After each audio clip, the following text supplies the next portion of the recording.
Sunday morning. Sunday.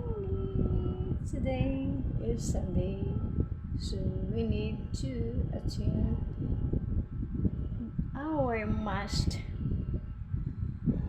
Okay, we can attend, especially every day or daily must. We represent ourselves to our Lord Jesus Christ and every situation.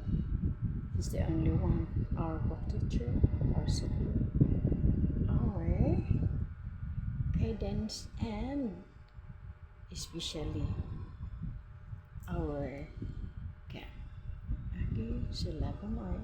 Love more.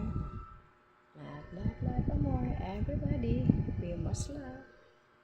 God is love. God all the time. Okay. So guys, hindi pa ko nakain sa background ko. Ayan guys. Yes, manak mo yun.